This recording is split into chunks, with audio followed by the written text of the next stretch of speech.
It's Kamala Harris doing some of her very best work. Just bravo kind of stuff from Kamala Harris. She's back and doing the interviews, ladies and gentlemen. She's on the Call Her Daddy podcast. She's on 60 Minutes. And she's just, chock full of very, very important things to say. It seems that Prime Minister Netanyahu is not listening. Well, Bill, the work that we have done has resulted in a number of movements in that region by Israel that were very much prompted by or a result of many things, including our advocacy for what needs to happen in the region. Exactly. Who doesn't understand it? That was beautiful. Wait, hold on. This just in. No one understood it. Ladies and gentlemen, it's a Kamala Harris word salad. It's a word salad, tossed up in the air. It means food everywhere. Oh, it's a word salad. Listen if you dare. She's got the gift of gab. Teddy's there.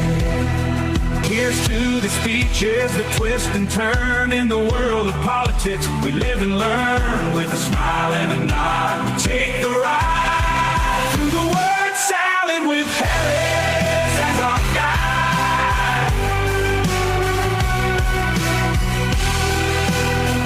Now, all credit where it's due. I didn't invent that. I got that off of YouTube. Holy cow. Now, Kamala Harris is doing these interviews because what she has been doing hasn't been working. Tony Katz today. Great to be with you. Find everything I do over at TonyKatz.com. Find it all there and get the podcast wherever it is you get your podcast. Just look for Tony Katz today and subscribe. Songbot Beats is where this is from on YouTube. Songbot Beats, B-E-A-T-S. Well done. I enjoyed that. We'll be using that more often, for sure. She doesn't understand the Middle East, so she can't deliver an answer about the Middle East. And we know that she can't deliver an answer, which is why her team has worked so aggressively to not have her give answers. So why is she now on 60 Minutes? For what possible reason is she going on and having these conversations? What about the very idea about how she's going to pay for her economic plans and good work from Bill Whitaker trying to get answers to the questions themselves? What is the plan here? How is it paid for? Is about saying that when you invest in small businesses, you invest in the middle class, and you strengthen America's economy. Small businesses are part of the backbone of America's economy. But pardon me, Madam Vice President, the question was, how are you going to pay for it? Well, one of the things is I'm going to make sure that the richest among us who can afford it pay their fair share in taxes. It is not right that teachers and nurses and firefighters are paying a higher tax rate than billionaires and the biggest corporations. And I plan on making that fair. But we're dealing with the real world here. But the real world includes... How are you going to get this through Congress? You know, when you talk quietly with a lot of folks in Congress, they know exactly what I'm talking about because their constituents know exactly what I'm talking about. Their constituents are those firefighters and teachers and nurses. She doesn't have an answer. Now, just to quick tangent, if someone can define for me with legitimacy fair share, I'll quit radio right now. That's how confident I am that it is nothing but talking point pablum that should be ignored by all rational people. Fair share is this in the ether kind of abstract. Fair share is different to everyone, everywhere. There is no fair share. It is the pseudo-intellectualism of Marxists who believe that what is yours is theirs and what is theirs is none of your business. Fair share changes hour by hour, day by day, week by week, month by month. It has to. No one can give a definition. It doesn't exist. It is all the idea of will decide, because the very concept of fairness is predicated on the person who is deciding it for you. Anybody who believes in fair share believes in the idea of the benevolent dictator. That's who they are. That's what they are. But we take a look at why it is she's talking. Why is it that she's now all of a sudden so shockingly doing these interviews? You know, a lot of people were talking about her doing the Call Her Daddy podcast. Alex Cooper hosts that, and you may not watch it, and that's totally fine. It has popularity, and to say no would be nutty.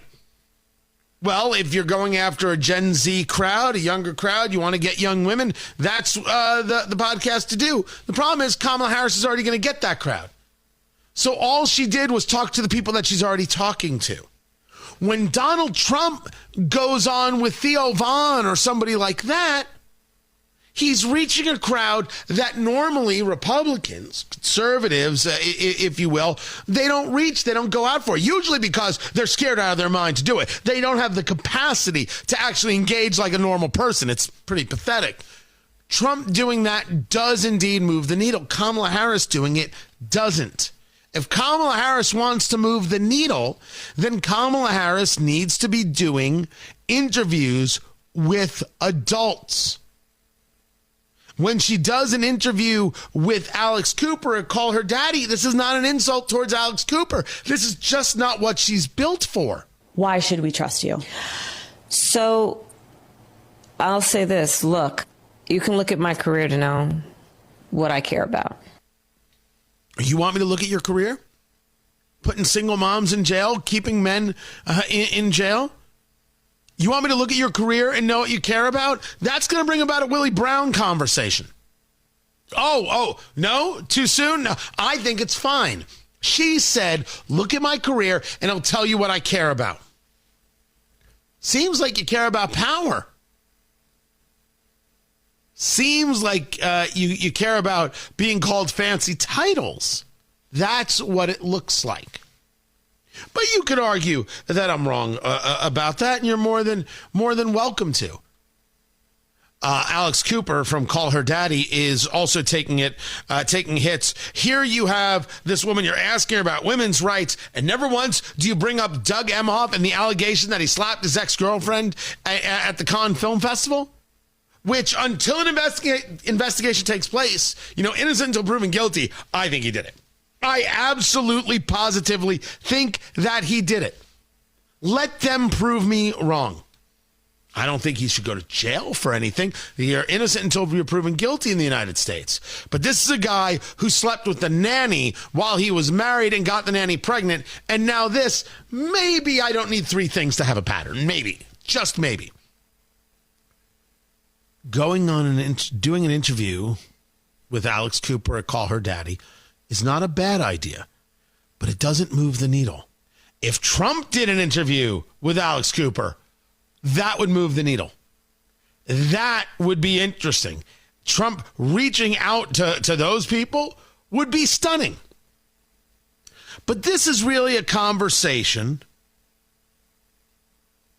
about the word salads, her inability to make a statement and connect. You think I'm just kidding? The other day, she is giving a speech and the teleprompter went out. The teleprompter went out as she's mocking Trump, talking about we've got 32 days in the election. Listen. Remember his number, 32. Today we got 32 days until the election.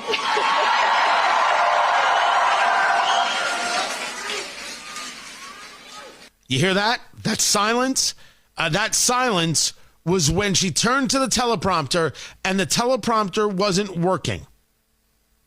So now that you know where the silence is, let's start from the beginning. Check out what happens. Remember his number, interested.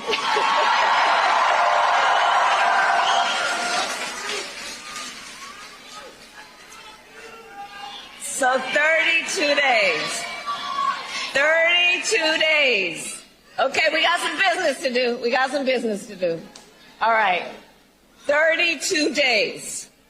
And we know we will do it.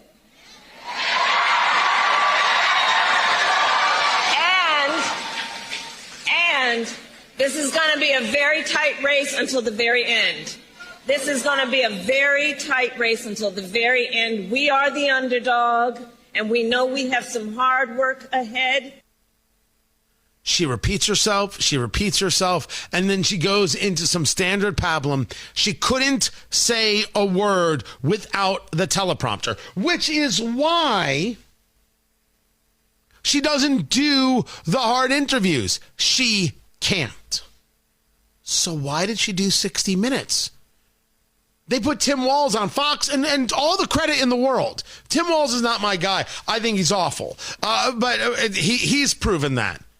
His background, his manipulation of his military service, his adoration of China, the lying about Tiananmen Square, the lying about IVF as to get credibility, gross stuff, unnecessary stuff in so many ways. And I'm not a fan of Maoists. What can I say? I'm good like that. But he did go on Fox News. He did go on Fox News. He's there on Fox News Sunday. He's with Shannon Bream, and Shannon Bream, who is not dumb by any stretch, she handled him well, corrected him when it was necessary, and was right to do so. We're seeing economists talk about Donald Trump's proposal to add a 20% sales tax will cost $4,000. Okay. That's everybody. That's not me saying it. And just to note, that is a tariff, which, by the way, this administration not only kept most of the Trump tariffs, but they added their own as well. So that's got to be part of the conversation. Always good to have a fact check. But the expression, the facial expression on Tim Walz, just so lost and confused, and what are you saying, and why are you correcting me? Don't you know that's not how it's supposed to work? You don't correct the Democrat.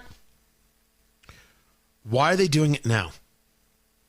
I believe they're doing it now because they know they're behind. They know that the plan of doing the Joe Biden and campaigning from the basement doesn't work. Not for them. They know that they haven't answered the questions. They know that not enough people know Kamala Harris and are very, very concerned. And you could talk about how white college-educated voters are voting for Harris in bigger numbers. Black men are not. Hispanics are not. They have a massive issue with their base. You take a look at polling, the latest polls from Yahoo News, 1,033 likely voters. It's a tie.